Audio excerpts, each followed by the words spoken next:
Por isso eu converso agora com o presidente da Associação Paulista de Medicina, Antônio José Gonçalves, a quem agradeço por esse tempo dedicado a gente e dou um ótimo dia. Tudo bem, doutor? Que agradecemos a oportunidade. Basicamente, a pergunta é a seguinte, presidente, é a mais básica de todas. São 13 mil estudantes que estão se formando em instituições com nível considerado insatisfatório agora. A pergunta simples, a sociedade corre algum perigo? Qual o tamanho dele? A gente está seguro nesse futuro próximo, levando em conta que são pessoas que já podem estar em hospitais atendendo tantas pessoas ao redor do Brasil? Esses alunos, João, já estão atendendo. E isso é um perigo real, né? Eles não têm formação adequada, né? E isso é decorrente dessa abertura indiscriminada de escolas médicas que a Associação Paulista de Medicina e a Associação Médica Brasileira já vem denunciando há muitos anos. Desde 2013, com o início do programa Mais Médicos, houve realmente uma abertura sem critérios das escolas, sem hospital adequado, sem um movimento de pacientes adequado, sem professores preparados, né? E sem uma infraestrutura de ensino. Então, isso tudo gerou uma série de distorções no ensino e acabou culminando com essa avaliação do ENAD. Isso nos entristece muito, porque compromete o atendimento, né, e a formação do médico. E a gente sempre batalhou por uma boa formação do médico e por uma boa assistência à população.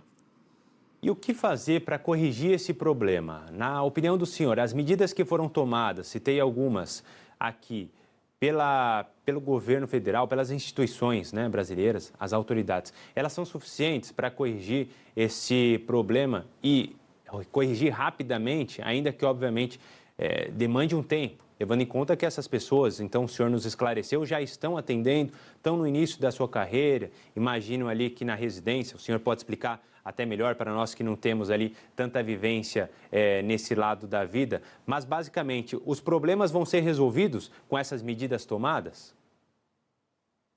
Eu acredito que é um bom começo, né? Nós temos que estar vigilantes junto ao Ministério da Educação para que as medidas que foram anunciadas efetivamente sejam cumpridas, sejam tomadas. Nós, da Associação Paulista de Medicina, estamos dispostos, inclusive, a auxiliar o governo.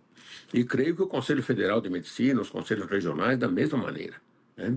Então, as penas precisam ser aplicadas. Essas escolas, nota 1 e 2, que o conceito é de péssimo e ruim, elas têm que sofrer uma intervenção, né? Elas têm que, no mínimo, diminuir o não tem, a nota 1 não tem mais vestibular, vai ser suspenso o vestibular.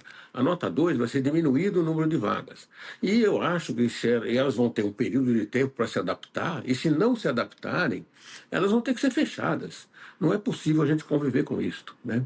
O ideal, na realidade, é que dos 40 mil médicos aproximadamente formados por ano no nosso país já, né, apenas 20 mil conseguem a residência médica, como você citou aí, né?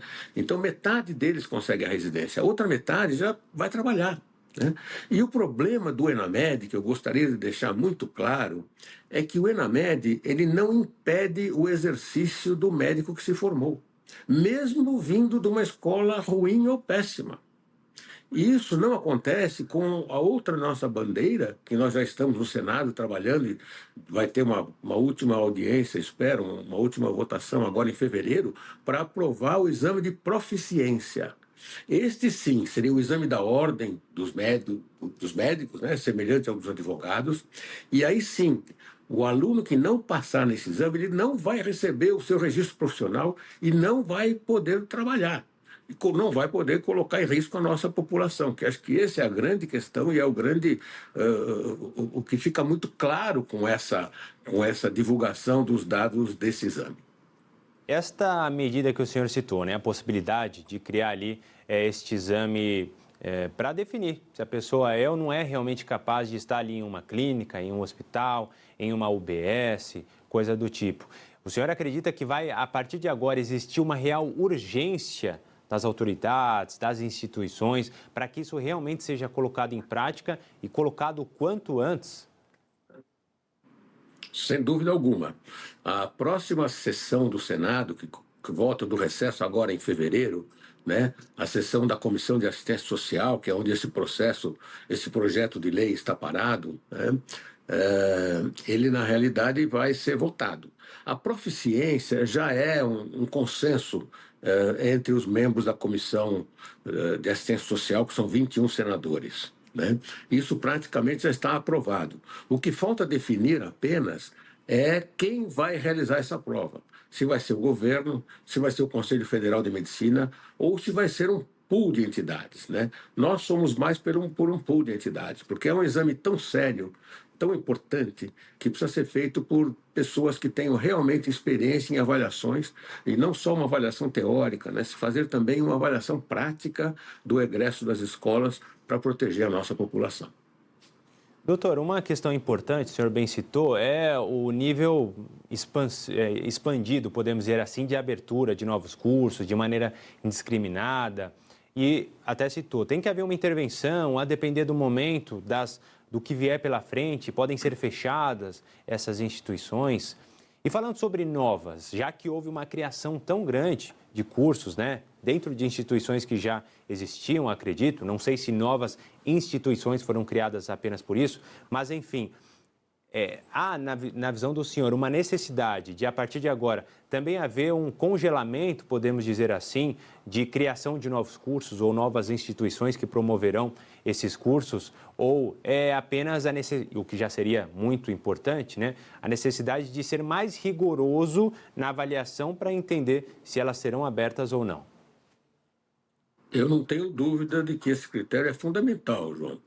Nós temos que realmente agora congelar as vagas, né? E não são só novas escolas, como você bem disse. Muitas escolas antigas que já funcionavam, né, aumentaram o seu número de vagas. Existem instituições de ensino, né, que têm mais de 5.000 alunos de medicina.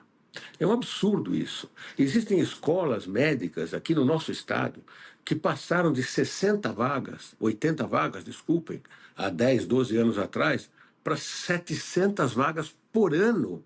Então, como é que você consegue formar bem uma pessoa assim, um médico assim, um aluno assim? Você está enganando o aluno, você está enganando a família e você está prejudicando muito a população e prejudicando a nossa profissão também, né? A nossa profissão no Brasil, ela é muito bem vista, né? Existem médicos muito competentes. Nós não precisamos sair do Brasil para nada. E nós temos que manter essa qualidade. E é isso que nós, da Associação Paulista de Medicina, brigamos e vamos brigar sempre.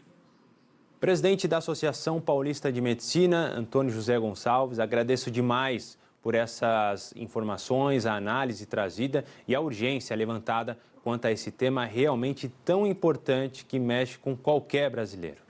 Um grande abraço para o senhor, ótima semana. Eu que agradeço, muito obrigado, João, e a Band News. Obrigado.